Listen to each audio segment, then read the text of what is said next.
इस सब पढ़कर हेलम की सौतेली माँ उसके ट्री हाउस में जाकर उसे सिड्यूस करती है। हेलम भी खुद को रोक नहीं पाता और दोनों क्लोज हो जाते हैं, जिसके बाद हेलम की सौतेली माँ उसे ब्लैकमेल करके उसे दूसरे शहर भेज देती है ताकि हेलम अपने पिता को उसके खिलाफ भड़काकर उनके बीच दूरी पैदा न कर पाए। इसके बाद हेलम अकेले एक अनजान शहर में आ जाता है, पर उसके पास ना तो कोई खाने का ठिकाना था और न ही उसके पास पैसा था। साथ ही हेलम के पास नहीं रहने के लिए कोई जगह होती है, इसलिए उसे एक बिल्डिंग की छत पर खाली पेट रात गुजारनी पड़ती है। अगली सुबह हेलम को सड़क पर एक महिला दिखती है जिसका नाम केट होता है। केट हेलम की मरी हुई माँ से काफी मिलती जुलती है। उसका चेहरा देखकर हेलम को तो पहली नजर में लगता है कि ये तो उसकी माँ है। हेलम केट का पीछा करता है और उसे एक होटल में जाते हुए देखता है। उसके पीछे हेलम भी चला जाता है और उसे पता चलता है कि केट होटल में मैनेजर है। हेलम केट के पास आता है और उससे पूछता है क्या यहाँ पर कोई काम मिलेगा। इस पर केट उससे कुछ सवाल जवाब करने के बाद होटल के किचन में काम में रख लेती है। हेलम को भी काम की बहुत जरूरत थी, इसलिए वो ये काम करने लगता है और मन लगाकर सभी काम अच्छे से करता है और ये काम करते हुए उसे मजा भी आता है। इसके बाद हेलम छुट्टी होने के बाद केट का पीछा करने लगता है और उसका हर एक रूटीन देखने लगता है। वो कहाँ जाती है, क्या करती है और यहाँ तक कि उसका घर भी देख लेता है। हेलम ये सब इसलिए कर रहा होता है क्योंकि केट उसे अच्छी लगने लगी थी।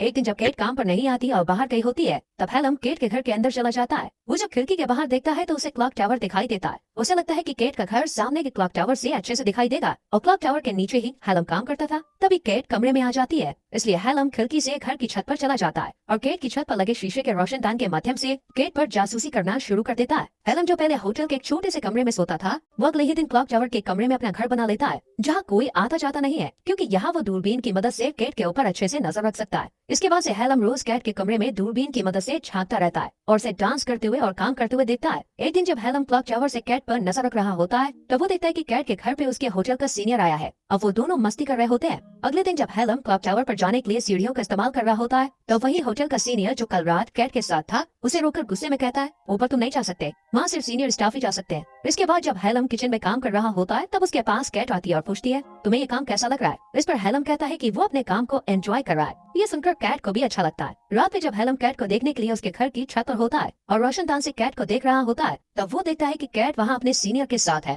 हेलम छुपकर उन्हें देखता है और उनकी बातचीत से उसे पता चलता है कि उसका सीनियर शादीशुदा है और उसके 2 बच्चे भी हैं, यानी कि उसका और कैट का अफेयर चल रहा है। ये जानकर हेलम को बहुत बुरा लगता है। इसके बाद हेलम क्लॉक टावर में आ जाता है, जहाँ वो सबसे छुप कर रहता है। कैट और अपने सीनियर को देखकर उसे अपनी माँ की याद आ जाती है। उसे लगता है कि उसके पिता और सौतेली माँ का बहुत पहले से अफेयर चल रहा था। जब उसकी माँ को इसके बारे में पता चला तो वो सौतेली माँ से मिलने गई होगी और तभी सौतेली माँ ने उसकी माँ को मार दिया होगा ताकि वो उसके पिता के साथ अच्छे से रह सके। यहाँ पर हेलम को अब लगने लगा था कि उसकी सौतेली माँ और उसके पिता ने मिलकर उसकी माँ को मारा होगा। इसलिए हेलम पुलिस स्टेशन जाता है और अपनी सौतेली माँ पर उसकी माँ की हत्या का आरोप लगाकर केस दर्ज करता है और अफसर से कहता है कि उसके पिता भी उसका साथ नहीं दे रहा है। अगले दिन कैट हेलम को ऑफिस में बुलाती है और उसे होटल में फ्रंट डेस्क का काम ऑफर करती है। इस पर हेलम मान जाता है और ये काम शुरू कर देता है। जल्द ही उसे ये काम अच्छा लगने लगता है और उसका एक दोस्त भी बन जाता है। एक दिन हेलम जब क्लॉक टावर से कैट को देख रहा होता है, तब उसे ऐसा करते हुए उसका वही सीनियर देख लेता है और उसे समझ आ जाता है कि हेलम क्लॉक टावर से कैट के ऊपर नजर रखता है। उसका सीनियर गुस्से में हेलम को धमकाता है कि वो उसे पुलिस से पकड़वा देगा और नौकरी से निकाल देगा, पर हेलम अपने सीनियर से कहता है कि उसे सब पता है कि वो अपनी पत्नी को धोखा देकर कैट के साथ अफेयर कर रहा है। हेलम उसे ब्लैकमेल करने की कोशिश करता है, तब उसका सीनियर उसे नौकरी से नहीं निकालता और दोनों अपनी बातें सीक्रेट रखने का फैसला करते हैं। अगले दिन हेलम जब काम पर होता है, तब कैट उसके पास आकर उसे बर्थडे विश करती है क्योंकि आज हेलम 19 साल का हो गया होता है। ये बात उसके कोवर्कर दोस्त को भी पता चल जाती है और वो उसे पार्टी मांगता है। इस पर कैट भी हेलम को बर्थडे सेलिब्रेट करने को कहती है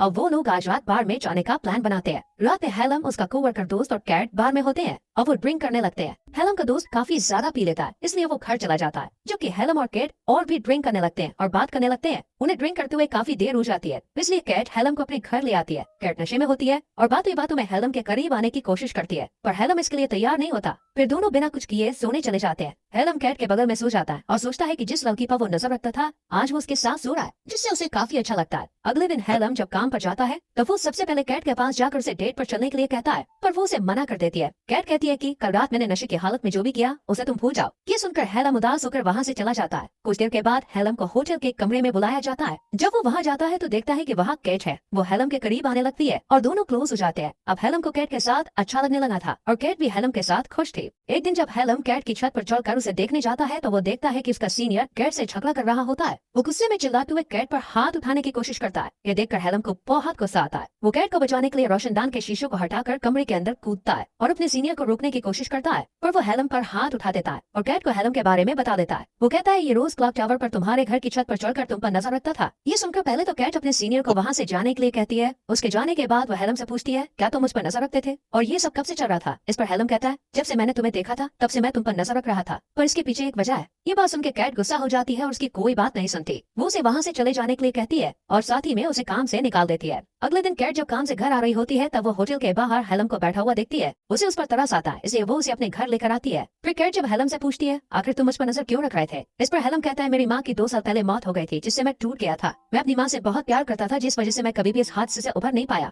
हेलम कहता है, मेरी माँ के मरने के बाद मेरे पिता ने दूसरी शादी कर ली, पर मैं अपनी सौतेली माँ से नफरत करता हूँ और मैं घर में न रहकर पास के जंगल में बने ट्री हाउस में रहने लगा था, जहाँ से मैं लोगों पर दूरबीन से नजर रखने लगा। समय के साथ ये मेरी आदत बन गई, लेकिन जब मैं इस शहर में आया तब कैट मैंने तुम्हें देखा। हेलम आगे बताता है कि मेरी माँ की शक्ल तुमसे मिलती है और तुम्हें देखने पर मुझे मेरी माँ की याद आती है, इसलिए वो उस पर नजर रखता था। ये सुनकर कैट को हेलम के लिए काफी बुरा लगता है। इसके बाद कैट हेलम की माँ की ड्रेस पहनती है, जिसे हेलम अपने साथ लाया होता है। जब हेलम उसे अपनी माँ की ड्रेस में देखता है तो वो अपनी माँ को याद करते हुए रोने लगता है। तब कैट उसे संभालती है। अगले दिन हेलम जब काम पर जाता है तब उसे पता चलता है कि उसके पेरेंट्स उससे मिलने आए हैं, जिन्हें उसका पता पुलिस स्टेशन से मिला, क्योंकि उसने अपनी सौतेली माँ के खिलाफ केस किया था, पर कोई भी सबूत न होने के कारण उसकी सौतेली माँ के खिलाफ कोई एक्शन नहीं होता है। यहाँ हेलम के पिता उससे कहते हैं कि उन्होंने बहुत ज्यादा कर्ज लिया है और उन्हें अपनी कुछ जमीन को बेचना होगा ताकि वो लोन चुका सके। इसके लिए वो हेलम को वसीयत पर साइन करने को कहते हैं, जो मरने से पहले उसकी माँ उसके नाम कर गई थी। यहाँ हेलम को डर होता है कि सबके पीछे उसकी सौतेली माँ का हाथ है, इसलिए वो साइन करने से मना कर देता है। तब उसकी सौतेली माँ उसे बुरा भला कहने लगती है और फिर वो लोग वहाँ से चले जाते हैं। रात में हेलम को अपनी सौतेली माँ की बातें याद आ रही थी, जिसमें उसने कहा था कि उसकी माँ की मौत एक हादसा था और उसे भूल जाना चाहिए, पर हेलम बातों को याद करते हुए काफी गुस्सा हो जाता है। अगले दिन हेलम ट्रेन पकड़कर अपने घर आता है। हेलम दुख और दर्द से बुरी तरह प्रभावित होकर घर में चुपचाप आता है और अपनी सौतेली माँ के पास जाकर उसका मुंह बंद करके उसे बांधता है, फिर उसे झील में ले जाता है और पानी में फेंक देता है। सौतेली माँ डूबने लगती है। तभी हेलम को एहसास होता है कि वो गलत कर रहा है, इसलिए वो सौतेली माँ को पानी से बाहर निकालता है और उससे माफी मांगता है। फिर सौतेली माँ वहाँ से चली जाती है। तभी हेलम के पिता उसके पास आकर खुलासा करते हैं कि उसकी माँ बहुत पहले से डिप्रेस थी और उसने खुद अपनी जान ली थी। यहाँ हेलम को यह एहसास होता है कि वो गलत था। अपने पिता से अपने बर्ताव के लिए वो माफी मांगता है और फिर हेलम ट्रेन पकड़कर कैट के पास आता है, पर वो उससे मिलने से मना कर देती है। वो कहती है कि उसका रिश्ता कभी भी किसी के साथ अच्छा नहीं रहा है, इसलिए अभी वो किसी के साथ रिश्ते में आना नहीं चाहती। कैट हेलम को ये कहते हुए वापस भेज देती है कि वो अभी छोटा है, अगर तुम मेरे साथ आगे रिश्ता रखना चाहते हो तो तुम कुछ साल बाद आना। इसके बाद हेलम यहाँ से चला जाता है और सड़क पर चलते हुए चेहरे पर मुस्कान लिए मन ही मन सोचता है कि एक दिन वो कैट से जरूर मिलेगा। और इसी के साथ मूवी खत्म होती है।